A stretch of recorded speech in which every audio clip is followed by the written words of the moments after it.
Assalamualaikum warahmatullahi wabarakatuh. Mohon maaf teman-teman untuk pertemuan yang kedua tidak bisa saya laksanakan secara langsung.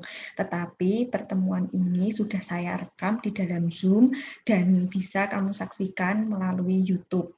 Nah, di pertemuan yang kedua ini sebetulnya di pertemuan yang ketiga ini sebetulnya materi yang kedua sebetulnya melanjutkan dari yang pertama. Kalau materi yang pertama kemarin kita masih mengolah bahan-bahan linguistik, coba merefresh ingatan lagi tentang linguistik dan apa saja yang dipelajari di dalam linguistik, maka pada pertemuan yang ketiga ini kita akan berbicara mengenai linguistik terapan. Nah, sebetulnya teman-teman sudah mengerjakan tugas dari saya kemarin kan, tentang pengertian linguistik terapan dari beberapa ahli dan kaitannya dengan pengajaran bahasa dan sastra Indonesia atau kaitannya dengan ilmu-ilmu lainnya. Baiklah, saya akan membuka slide dulu.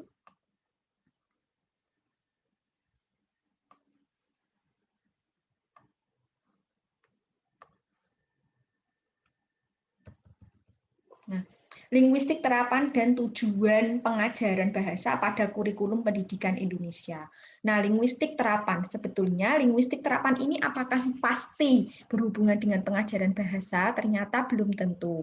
Ya, kita lihat, jadi linguistik terapan tidak pasti. Nah, ini kemarin ya. Ya, ini sebetulnya kita harus berkelompok lagi. Tulis pengertian linguistik terapan sesuai dengan yang Anda pelajari. Tulis perbedaan guru bahasa dan ahli bahasa dari segi tujuan, metode, dan sikap. Nah, ini kalau misalkan tidak kita laksanakan di dalam kalau kita laksanakan di dalam kelas ya. Nah, linguistik terapan adalah teori linguistik yang digunakan untuk tujuan praktis. Dengan kata lain, linguistik terapan mengacu pada guru bahasa yang menggunakan temuan para ahli bahasa. Nah, di sini dijelaskan bahwa ada kata teori linguistik ya. Jadi teori linguistik sudah kita pelajari kemarin yang digunakan untuk tujuan praktis. Nah, teori linguistik ini digunakan untuk tujuan praktis. Jadi kita menggunakan teori-teori bahasa ya untuk kegiatan-kegiatan ya atau untuk aktivitas-aktivitas yang bisa langsung dikerjakan saat itu juga ya. Jadi tidak kelihatan lagi ilmu bahasanya, tujuan praktis. Jadi untuk suatu keilmuan yang lebih praktis ya. Jadi lebih langsung menyentuh masyarakat. Coba, maksudnya bagaimana, Bu? Coba begini, misalkan kalian mempelajari fonologi morfologi ya. Fonologi mempelajari fonem. Lalu morfologi mempelajari tentang pembentukan kata. Apakah itu bisa langsung menyentuh masyarakat, apakah itu bisa langsung dipakai dalam kehidupan sehari-hari? Nah, kan tidak kan? Nah, tentunya harus kita gabungkan lagi atau ilmu-ilmu itu harus kita masukkan ke kegiatan lainnya yang bisa dipakai dalam kehidupan sehari-hari. Nah, contoh bidang kajian linguistik terapan. Jadi kita lihat contoh bidang kajian linguistik terapan selain untuk pengajaran bahasa adalah bidang penerjemahan, leksikografi, dan perencanaan bahasa. Jadi kalau kita lihat bidang penerjemahan, coba kamu perhatikan seorang penerjemah ya seorang penerjemah dari bahasa asing ke bahasa Indonesia atau sebaliknya, penerjemah bahasa Inggris ke Indonesia atau Indonesia ke bahasa Inggris. Nah, mereka itu kan tidak langsung memakai ilmu fonologi, morfologi, ilmu sintaksis, ilmu semantik kan tidak langsung dipakai. Tetapi mereka bisa bekerja itu dengan menggunakan ilmu-ilmu itu. Coba sekarang, misalkan orang dari bahasa Indonesia diterjemahkan ke bahasa Inggris. Misalkan ada kata begini, ayah dijadikan kambing hitam di kantornya. Nah, kalau si penerjemah ini tidak tahu ilmu semantik ya, kambing hitam itu di sini adalah idiom, maka akan diterjemahkan black goat bisa ya, jadi kambing hitam. Itu kan tidak tepat ya, padahal yang dimaksud di sini itu adalah makna idiom. Itu contohnya. Leksikografi. Nah, leksikografi ini berhubungan dengan pembuatan kamus. Nah, bagaimana seorang pembuat kamus itu bisa menerapkan kata-kata kalau dia tidak bisa fonologi? Ya, jadi bagaimana? Dia tidak akan bisa. Ya, karena kalau tidak ada kadang-kadang setiap kata yang sama pengucapannya itu bisa berbeda. Genteng dengan genting. Nah, bagaimana dia memberi makna ini? Ya, genting, keduanya sama-sama ditulis genting, ya, padahal bacanya genteng, yang satunya genting. Nah, bagaimana dia harus menerapkan kata-kata ini? Ya, ada i dan ada e, ya. Nah, ini apakah bisa ditulis dalam satu layer atau satu garis, atau dia harus di kata yang berikutnya, kata yang lainnya, karena maknanya sudah berbeda. Nah, dia harus paham fonologi dan juga paham semantik. Ya. Nah, perencanaan bahasa. Bagaimana seorang politik bahasa, ya ahli politik bahasa atau perencana bahasa, pembina bahasa ini bisa merencanakan bahasa kalau dia tidak tahu ilmu bahasa. Misalkan, perencana bahasa ini contohnya orang-orang yang ada di balai bahasa. Mereka membuat suatu aturan bahwa ruang publik yang ada di Magelang misalkan itu harus ditulis menggunakan bahasa Indonesia. Nah, bagaimana dia mau menggunakan ya, mau memakai bahasa-bahasa itu di ruang publik itu kalau dia tidak tahu kaidah sintaksis misalkan dalam menuliskan kalimat ya peringatan, kalimat pengumuman yang ada di ruang-ruang publik ini kan harus digunakan semuanya harus menggunakan bahasa Indonesia yang baik dan benar. Nah, bagaimana mereka bisa tahu itu atau bisa mempraktekkan itu kalau dia tidak paham ilmu-ilmu bahasa. Begitu juga kita guru bahasa Indonesia. Bagaimana kita bisa mengajarkan bahasa Indonesia jika kita tidak paham tentang ilmu bahasa atau tentang linguistik. Tetapi cara kita mengajarkan bahasa tentu saja cara kita mengajar tentu saja tidak hanya menguasai ilmu bahasa saja, tetapi harus didukung ilmu-ilmu yang lainnya. Ya seperti strategi pembelajaran, ya media pembelajaran, psikologi pendidikan, ya manajemen sekolah atau manajemen pendidikan dan juga praktik mengajar ya, pengajaran mikro untuk bisa mendukung bahan yang kita punya itu menjadi bisa dipahami oleh semua siswa. Nah, apa beda ahli bahasa dan guru bahasa? Sebelum itu, akan tetapi linguistik terapan yang kita pakai di dalam mata kuliah ini nanti difokuskan ke pengajaran bahasa ya. Jadi tidak ke penerjemahan, leksikografi dan perencanaan bahasa, tapi kita ke pengajaran bahasa sesuai dengan profil lulusan ya, karena nanti kalian akan menjadi guru bahasa Indonesia. Apa perbedaan ahli bahasa dan guru bahasa? Nah, sekarang kita lihat ya, kalau seorang ahli bahasa dengan guru bahasa, mereka berdua sama-sama bekerja dengan bahan baku bahasa, kan begitu. Tapi bedanya apa? Nah, kita lihat dari segi tujuan, metode dan sikap. Nah, kita lihat dari tujuan, metode dan sikap. Lalu di sini ahli bahasa kira-kira tujuannya apa ya? Prof. Cahyo, Pak Samingin, itu kalau menjelaskan sintaksis, menjelaskan morfologi saya, menjelaskan semantik, itu tujuannya apa kira-kira? Tidak bisa dibuka. Nah, di sini dijelaskan ahli bahasa tujuannya adalah menghasilkan teori bahasa, ya, menghasilkan teori bahasa melalui penjelasan fenomena-fenomena kebahasaan, ya. Jadi fenomena-fenomena kebahasaan yang ada itu dijelaskan dengan teori bahasa, ya. Jadi kalau kita melihat misalkan di komik itu banyak sekali onomatope ya, ada komik binatang misalkan ada banyak sekali onomatope, ada kukuruyuk, ada petok, ada hak, nah, dan lain sebagainya. Nah, itu kita lihat ya, dari onomatope itu bentuknya bagaimana, apakah tiruan sebagian bunyi atau mungkin tiruan bunyi benda itu saat jatuh atau bagaimana. Nah, kita rumuskan teorinya ya, rumuskan tipenya seperti apa. Sedangkan kalau guru bahasa tujuannya adalah membuat peserta didik tuntas berbahasa, tuntas atau terampil berbahasa. Ya, jadi tujuannya guru bahasa, tujuanmu itu nanti bukan membuat peserta didik untuk menghasilkan teori bahasa ya teman-teman. Tapi karena kalian ini adalah guru bahasa Indonesia, maka tujuannya adalah membuat peserta didik terampil berbahasa. Ya, jadi mereka tidak perlu disuruh menganalisis ya. Yang ada di buku teksmu itu teks eksposisi. Nah, di teks eksposisi itu coba kamu analisis ya. Implikaturnya apa. Nah, itu tidak perlu begitu ya, atau mungkin jenis-jenis semantik yang ada di situ apa. Nah, tidak bisa ya, tapi kita membuat siswa terampil untuk menulis teks eksposisi, untuk menganalisis isi teks eksposisi, ya. Lalu juga untuk membuat atau menulis teks eksposisi, ya. Jadi tidak membuat siswa itu menghasilkan teori dari teks eksposisi tersebut, tidak. Itu adalah tugasnya seorang ahli bahasa. Nah, tapi apakah guru bahasa itu juga perlu untuk mengetahui teori bahasa? Perlu, karena seorang guru nanti akan menjelaskan ya kalimat-kalimat dalam teks eksposisi itu mudah dipahami siswa atau tidak ya.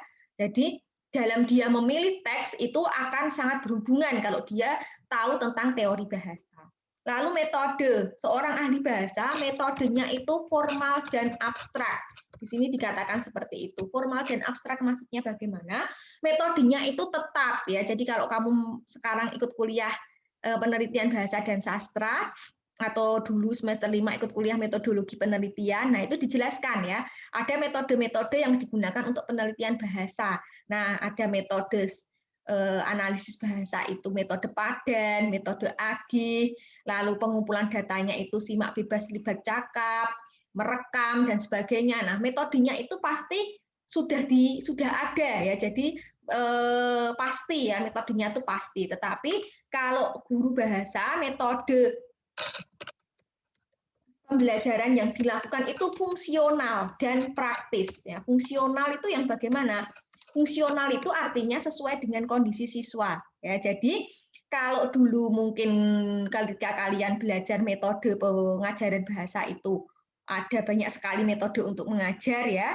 Nah, tapi apakah saya harus memakai semua metode yang sudah diajarkan itu, Bu? Kalau saya menggunakan metode yang saya ciptakan sendiri bagaimana? Boleh ya, mungkin karena siswamu itu berbeda ya, siswamu itu mungkin butuh penanganan khusus sehingga harus ada metode khusus ya. Contohnya misalkan Anda nanti harus mengajar di daerah tertinggal. Nah, di sana itu minat sekolahnya sangat rendah. Nah, apakah saya bisa menggunakan metode yang sama dipakai di sekolah unggulan? Ya tidak, tentunya ya metodenya harus berbeda. Nah, kamu harus bisa membuat metode sendiri, memilih metode sesuai dengan kondisi peserta didik, sarana dan prasarana yang ada. Di sana tidak ada lab bahasa, ya pakai metode lainnya yang tidak perlu menggunakan lab bahasa, tapi menciptakan sendiri ruangan yang itu bisa membuat siswa untuk menyimak misalkan. Nah, sikap ya. Sikap kalau ahli bahasa itu melihat bahasa sebagai seperangkat sistem. Ya, bahasa sebagai seperangkat sistem. Sedangkan kalau guru bahasa, bahasa itu sebagai seperangkat keterampilan. Nah, gini teman-teman. Nah, jadi seorang ahli bahasa itu melihat bahasa sebagai seperangkat sistem. Jadi kalau misalkan dia melihat supir bis angkot percakapan di angkot itu loh, di bis itu loh. Nah, itu kalau cara keneknya memanggil penumpang itu bagaimana? Nah, dengan idiom ya, dengan seperti sistem ya. Jadi mesti nanti ada sistemnya, ada caranya ya, ada bisa dirunut modelnya atau ya sistemnya itu ya, jenis-jenisnya atau tipe-tipenya ya, tipe-tipenya. Misalkan pidatonya Jokowi. Nah, pidatonya Jokowi itu pasti misalkan selalu menyebutkan pembuka itu dengan salamnya itu ada mewakili berbagai etnis dan agama, misalkan begitu. Lalu menyapa, menyisipkan bahasa daerah. Nah, itu kan dari berbagai atau dari 10 mungkin ya teks pidatonya Jokowi terus dianalisis ya bagian isinya seperti apa, pembukanya apa, cara menutupnya bagaimana. Nanti kita ketemu tipenya. Kalau Pak Jokowi itu selalu begini ya, atau mungkin dari 10 teks itu seperti ini. Ya, mungkin kamu mau menganalisis dosen ketika membuka, menutup, mengajar itu apa isi yang dikatakan. Nah, kamu teliti ya dari 9 dosenmu yang mengajar di semester 6 misalkan. Nah, nanti ketemu sistemnya ya. Kalau membuka kuliah itu begini, kalau memulai itu begini, menutup itu seperti ini. Nah, itu kalau ahli bahasa ya. Jadi dia melihat bahasa itu pasti sistematis ya. Oh, ada sistemnya mestinya orang berbahasa itu. Tapi kalau guru bahasa tidak ya. Jadi dia di kelas itu tidak untuk mengamati sistem bahasa, tapi dia di kelas itu untuk membuat siswa terampil berbahasa. Jadi dia memandang bahasa itu sebagai keterampilan. Oleh karena itu, guru bahasa harus sering mengajak siswa untuk berkomunikasi, ya berdialog, praktik berbahasa. Kalau dia tidak pernah praktik berbahasa, siswa tidak akan terampil berbahasa. Nah, ini pesan saya ya, meskipun kamu kuliah di perguruan tinggi ya, di PBSI selama 4 tahun itu banyak diberi teori-teori bahasa dan teori-teori sastra, tapi jangan semua teori itu kamu berikan ke siswamu. Ingat, guru bahasa itu memandang bahasa sebagai seperangkat keterampilan. Ya, sikap kita tuh harus begitu, melihat bahasa sebagai keterampilan. Jadi tujuan kita adalah membuat siswa terampil berbahasa dengan ilmu bahasa yang kita miliki, didukung dengan kemampuan-kemampuan yang lain yang sudah diberikan. Nah, maka kesimpulannya, idealnya seorang guru bahasa adalah ahli bahasa, sehingga pengajaran bahasa yang dilakukan memiliki landasan yang kuat. Kalau kayak gitu berarti seorang guru bahasa itu harus bisa ilmu linguistik. Iya, makanya Anda diberi linguistik ya, diberi ilmu linguistik, diberi ilmu sastra ya. Ilmu linguistik dari semester 1, linguistik terapan sampai dengan sekarang semester 6 masih ada. Sastra juga begitu ya. Nah, supaya apa? Supaya itu menjadi landasan ketika kamu mengajar ya. Landasannya tuh kuat karena ilmu bahasanya tuh kuat. Ya, karena kamu sangat mengerti bahan-bahan dan jenis-jenisnya sehingga untuk meramu menjadi masakan yang lezat, meramu menjadi masakan yang enak, nah itu bisa. Tapi kalau kamu nggak punya bahan-bahan, nggak punya pengetahuan tentang bahan-bahan, kamu tidak bisa menyuguhkan makanan yang lezat. Nah, itu ibaratnya tuh seperti itu. Nah, bahan-bahan inilah yang ada di ilmu bahasa sebagai landasan, sehingga kamu bisa menjadi seorang guru bahasa yang baik. Nah, gitu teman-teman. Lalu sejarah linguistik terapan. Nah, ini mengapa kok muncul linguistik terapan? Mengapa tidak para sarjana itu, mengapa tidak para siapa namanya, para ahli bahasa itu hanya puas dengan linguistik umum saja atau general linguistik? Kenapa harus ada linguistik terapan? Nah, kita lihat. Istilah applied linguistik dipopulerkan oleh Candler sekitar tahun 52, jadi belum lama ya, sekitar tahun 52. Di Inggris, linguistik terapan dipopulerkan oleh Frisch dan Lado melalui English Language Institute. Di sana terdapat perhimpunan ahli linguistik terapan bernama Association International de Linguistique Appliquée. Ya, jadi ahli linguistik terapan di Inggris ya, atau AILA.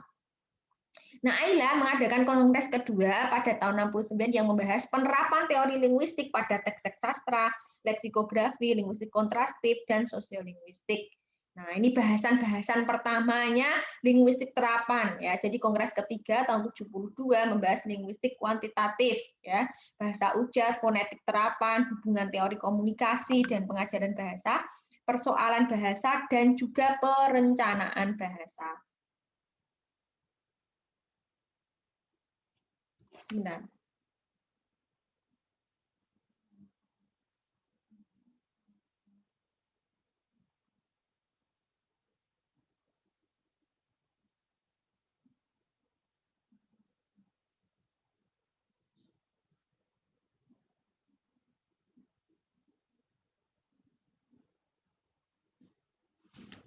Nah, linguistik terapan. Nah, jadi tahun 52 Candler itu menyadari ya bahwa linguistik umum itu tidak bisa langsung dipakai untuk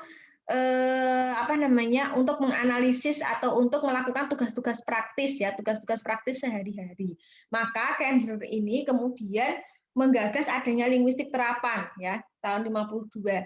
Dan sekitar tahun 69 ya, mulai diterapkan itu ilmu linguistik untuk teks-teks sastra, misalkan mengkaji teks-teks sastra, ya mengkaji, jadi dipakai untuk fenomena, menjelaskan fenomena dalam kehidupan sehari-hari. Leksikografi, pembuatan kamus, ya, linguistik kontrastif, ya, jadi perbandingan, ya, perbandingan bahasa, sosiolinguistik, dan juga tahun 72 sampai ke pengajaran bahasa. Nah, supaya ilmu bahasa ini bisa dipakai dalam kehidupan sehari-hari, maka dia harus diajarkan dalam pengajaran bahasa dan juga perencanaan bahasa. Tahun kelima, Kongres keempat tahun 75 membicarakan multilingualisme, teori komunikasi, linguistik komputer, leksikografi, leksikometri, psikolinguistik, sosiolinguistik, dan terapi ujaran. Nah, jadi sosiolinguistik yang dimaksud di sini bukan hanya sekedar makrolinguistik ya, tapi dia berusaha untuk menjelaskan fenomena sehari-hari ya dari segi ilmu bahasa dan masyarakat. Jadi ilmu sosiolinguistik tapi diaplikasikan dalam masyarakat kehidupan sehari-hari. Ya, maka dia disebut linguistik terapan. Dan linguistik terapan ini awalnya untuk mempelajari bahasa kedua. Ya, jadi orang kesulitan. Misalkan bahasa kalian mau mempelajari bahasa Inggris kan? Nah, itu kesulitan karena bukan orang asli Inggris dan tidak pernah tinggal di Inggris. Nah, makanya butuh metode-metode dan cara-cara untuk membuat terampil berbahasa asing. Nah, cara-cara atau metode-metode supaya terampil berbahasa asing ini memicu juga lahirnya linguistik terapan. Jadi membuat metode-metode yang pas untuk mengajarkan bahasa. Nah, objek kajian linguistik terapan sekarang. Objek kajian linguistik terapan adalah bahasa untuk tujuan praktis. Ya, jadi objek kajiannya adalah bahasa yang digunakan sesuai dengan tujuan. Ya, tujuannya apa? Kalau leksikografi ya bahasa dalam arti tujuannya untuk membuat kamus. Kalau perencana bahasa ya bahasa dalam tujuannya untuk membuat aturan atau undang-undang bahasa. Kalau guru ya bahasa dalam tujuannya untuk mengajar. Deskripsi bahasa itu digunakan untuk menerangkan ya bahasa yang berhubungan dengan kepentingan praktis. Hasil penelitian linguistik digunakan untuk proses belajar mengajar. Jadi proses hasil penelitian linguistik itu yang dijadikan untuk proses belajar mengajar. Ya. Jadi kita membuat suatu penelitian linguistik, nah nanti hasilnya itu diimplementasikan ya untuk pembelajaran atau disumbangkan untuk pembelajaran. Ya. Misalkan kamu meneliti tentang jenis-jenis makna, ya jenis-jenis makna, makna leksikal, makna gramatikal, makna idiom dan sebagainya ya pada iklan. Ya, lalu kamu menerapkan ya teori jenis-jenis makna itu untuk diimplementasikan untuk membuat teks iklan misalkan ya sehingga dia bisa membuat teks iklan ya dari mengetahui jenis-jenis makna. Nah, misalkan kamu mempelajari relasi makna ya relasi makna ada homonim polisemi. Nah, itu digunakan untuk membuat teks anekdot ya. Jadi kamu bisa mencari ide membuat teks anekdot itu dari homonimi, dari polisemi ya, dari sinonimi misalkan itu bisa diaplikasikan menjadi teks anekdot misalkan begitu. Contoh linguistik yang diterapkan dalam penyusunan kamus. Nah, ini contoh cara kerjanya. Itu tadi yang pengajaran bahasa. Sekarang cara kerjanya di leksikografi. Leksem yang dijadikan entry dan sub-entry, orang yang menerapkan pengetahuan ini adalah leksikografer atau penyusun kamus. Hasil pekerjaannya adalah menyusun kamus, bukan teori atau deskripsi bahasa. Jadi, dalam menyusun kamus itu ada entry dan sub-entry, begitu kan? Misalkan kata muka, muka itu ada makna 1, 2, 3, 4, 5, 6, dan seterusnya. Tetapi kata bisa, bisa itu ada 1 bisa dan 2 bisa. Jadi ada bisa kata pertama dan bisa kata kedua. Karena kata bisa ini punya 2 makna. Yang satu dapat, yang satu racun ular. Dan keduanya itu berbeda. Maka harus ditaruh di entry yang berbeda, bukan sub-entry. Nah, seperti itu kerjanya leksikografer. Dan hasilnya adalah kamus, bukan teori atau deskripsi bahasa seperti ahli bahasa tadi ya, tapi dia langsung menghasilkan wujud kamus. Kalau ahli bahasa itu kan mendeskripsikan, oh dalam kamus itu cara membuat entry-nya itu harus kata yang memiliki makna berbeda dan kata yang maknanya sama itu polisemi ya, berpolisemi ya, makna 1, makna 2, makna 3 dan seterusnya. Nah, polisemi itu sebab-sebabnya apa? Nah, itu dijelaskan oleh ahli bahasa, deskripsi bahasa. Tetapi kalau seorang guru bahasa tapi kalau seorang leksikografer itu langsung menghasilkan kamusnya ya. Jadi dia tidak menghasilkan deskripsi bahasa lagi. Kalau Anda seorang guru, jadi tidak menghasilkan teori deskripsi bahasanya tidak, tapi menghasilkan RPP, ya bagaimana menerapkan itu nanti untuk mengajar. Nah, sekarang hubungan linguistik terapan dengan pengajaran bahasa. Ya, linguistik umum menghasilkan teori bahasa. Teori tersebut diungkapkan atau digunakan dalam proses belajar-mengajar. Untuk mengajarkan bahasa diperlukan teori belajar. Ya, teori belajar membantu pengajar bahasa. Dengan kata lain, teori linguistik dapat diajarkan dengan baik melalui pengajaran bahasa. Jadi begini, ya kalau linguistik umum itu menghasilkan teori bahasa, nah teori itu kemudian dipakai untuk mengajarkan bahasa. Nah, dalam mengajarkan bahasa, kita tidak hanya membutuhkan teori bahasa, tetapi juga butuh teori ilmu mengajar, teori perkembangan psikologi siswa, tapi bahannya adalah teori bahasa itu untuk mengajarkan keterampilan berbahasa. Nah, kegunaan teori linguistik bagi guru bahasa, kegunaan untuk meningkatkan mutu profesi, kegunaan secara teoretis, dan kegunaan praktis. Sekarang yang pertama, kegunaan meningkatkan mutu profesi. Nah, jadi untuk meningkatkan mutu profesi, seorang guru bahasa harus sangat memahami teori linguistik ya. Makanya kan ketika guru bahasa ini belajar bahasa ya baik bahasa Indonesia, Inggris ya, Perancis dan sebagainya ya, akan menjadi guru bahasa Perancis, akan menjadi guru bahasa Inggris. Nah, pasti bekal awal yang diberikan itu ya teori-teori bahasa ya. Misalkan dalam keterampilan berkomunikasi dijabarkan agar peserta didik dapat melafalkan kata-kata secara tepat. Nah, guru harus menguasai prinsip-prinsip fonologi.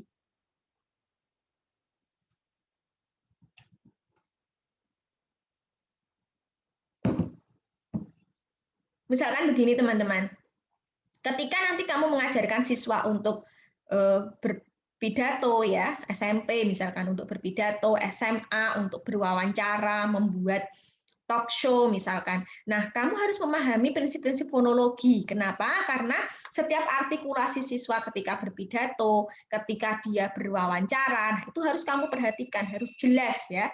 Nah, untuk supaya artikulasinya, lafalnya ini jelas, berarti kamu harus memahami prinsip-prinsip fonologi.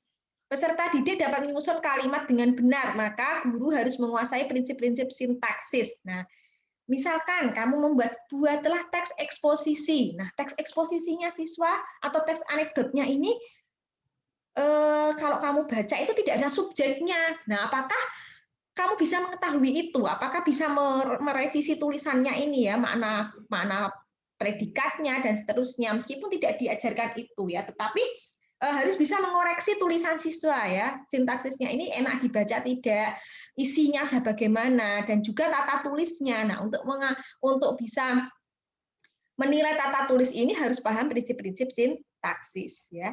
Jika guru dapat menjelaskan materi dengan baik, peserta didik memiliki pola kebahasaan yang bagus ya. Jadi kalau seorang guru bahasa itu mengajarkan bahasa sesuai dengan teori bahasa ya, jadi teori-teori bahasa itu diaplikasikan ya ketika dia mengajar siswa berbahasa, maka pola kebahasaan peserta didik itu akan bagus ya. Tulisan siswa itu juga bagus, ketika berbicara dia juga bagus ya, artikulasinya jelas,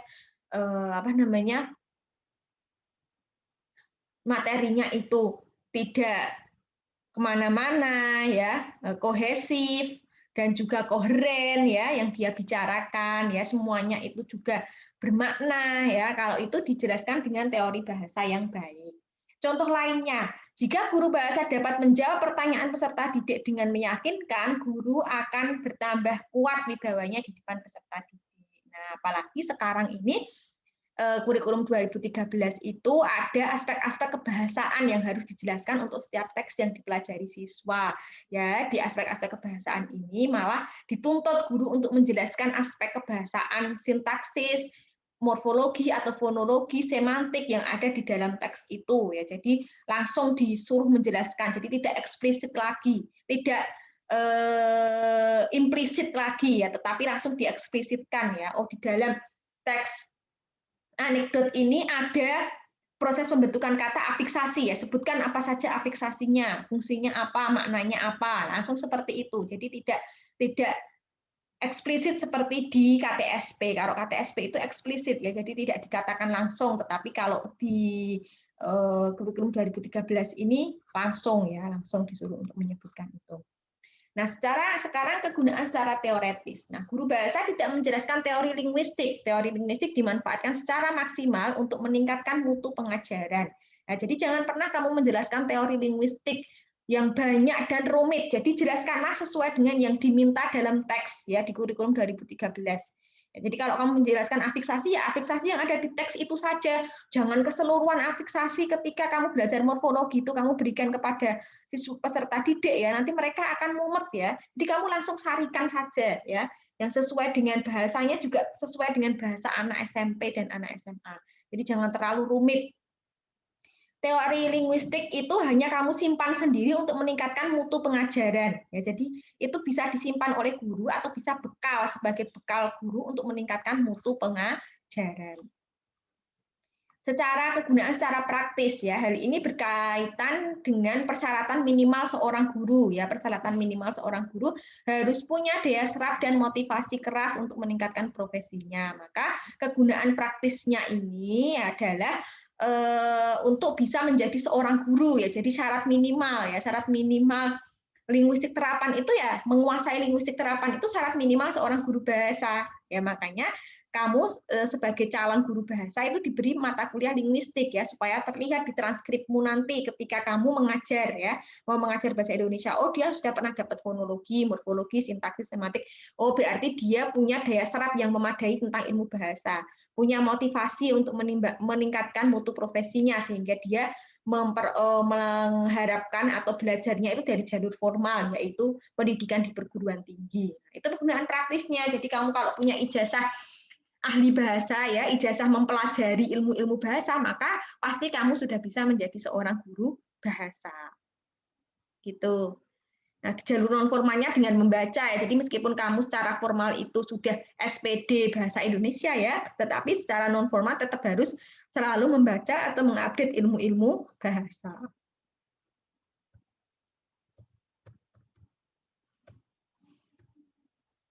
Nah, ini minggu depan ya. Minggu depan kita akan mendiskusikan tentang pengajaran bahasa di SD, SMP, SMA, dan perguruan tinggi. Nah, ini nanti kamu jadikan tugas ya, kamu jadikan tugas dan di apa namanya dibuat slide untuk presentasi. Tapi ini minggu depan saja ya, minggu depan saja. Untuk minggu ini adalah tentang linguistik terapan dan objek kajiannya. Nah, setelah kamu menonton video ini, tugas selanjutnya adalah mengerjakan tugas ya, mengerjakan tugas sesuai dengan teori linguistik terapan. Jadi saya akan memberikan tugas itu minggu depan, pertemuan yang keempat. Jadi di pertemuan yang keempat nanti, sebelum mulai pembelajaran, saya akan memberikan tugas dulu tentang materi yang sudah saya jelaskan hari ini. Ya, tugas itu akan saya berikan dengan Kahoot ya. Jadi nanti akan keluar nilainya dan skornya, dan itu saya gunakan sebagai nilai harian. Terima kasih atas perhatian kalian. Jika belum paham bisa diulangi lagi. Kalau belum paham lagi bisa ditanyakan melalui WA Group. Terima kasih. Wassalamualaikum warahmatullahi wabarakatuh.